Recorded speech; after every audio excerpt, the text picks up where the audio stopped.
And so I had to read up a great deal on neural networks at the time, and I got very involved.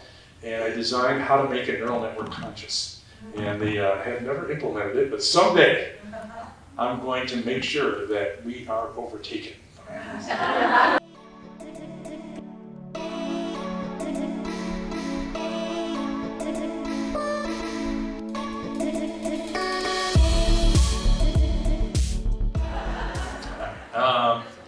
It's my goal. My belief is to make conscious machines, and that's, by the way, why we want reinforcement-based training in pets to become dominant, not compulsive training, because when we become the robot's pets, we want to be treated well.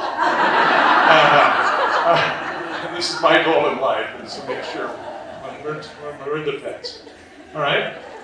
So, what AI is basically, in its broadest context, intelligent decision-making by machines. In other words, given a situation where a human would consider certain variables and make a decision, the machine does. That's as simply as put in terms of the overall broad definition. However, there are many aspects of AI and many types of AI. Some of it is more complex than others, some of it's fairly straightforward and simple.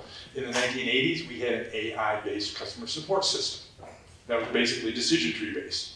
And so it can figure out what the customer wanted by going through a decision tree and coming out with a solving of a technological problem we developed with a frame inheritance system that typical we were working on. Well, we just thought it was something you did, and I was just thinking we could have made more hay out of it than we did, but that's regrets. So I'm going to talk about several aspects of it, and one of them was big data. Now, we talked about data science yesterday, and we're going to talk about big data analytics today, and you'll see why they're collecting all the information on you in a minute.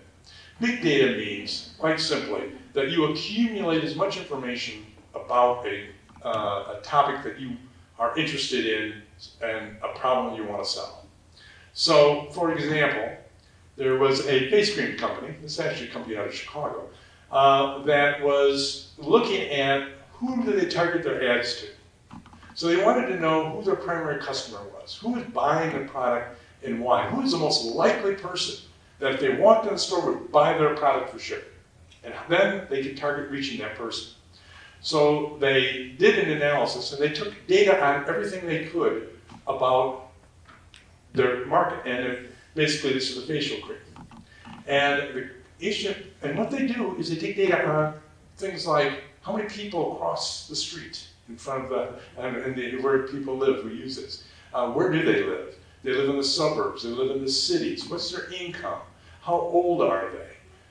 What's their voting patterns like? Everything, every piece of data you can get. And then they run there's a variety, and I'll talk about some of them in a minute, of data algorithms that they run on this data to come up with a projection. And what they found out was that it was a woman in her 40s who lives in the suburbs and who owns a dog. Now what's fascinating about that is if you take away the dog, the rate of buying the cold cream dropped. If you took all of this and moved them to the city, the rate of dropped. Younger and older, it dropped. So why do people have this cold cream? Well, no one knows. And they don't care. Because they were able to target this demographic in their ads, right? And by golly, their sales improved dramatically. I know the director of marketing who developed the ad campaign. That's how I know about this. And so this is how they're beginning to use big data. That's why they want to accumulate all the data off of you. When you use Facebook, when you use all this, they don't want specific data. They want all your data. Because they will then use certain types of algorithms that will extract this data and make predictions about certain aspects of your life and how to reach you, particularly from a marketing point of view. This has been used in the medical area. A hospital wanted to know, in the Affordable Care Act, part of the, we all talk about the where you buy insurance, but that's only a small actually part of the Affordable Care Act. Part of it is based upon improving hospital quality. And now reimbursement rates for a hospital are governed by a couple things. One is patient satisfaction. In other words, how the patients report what the hospital thought of what they thought of their visit governs the reimbursement rate.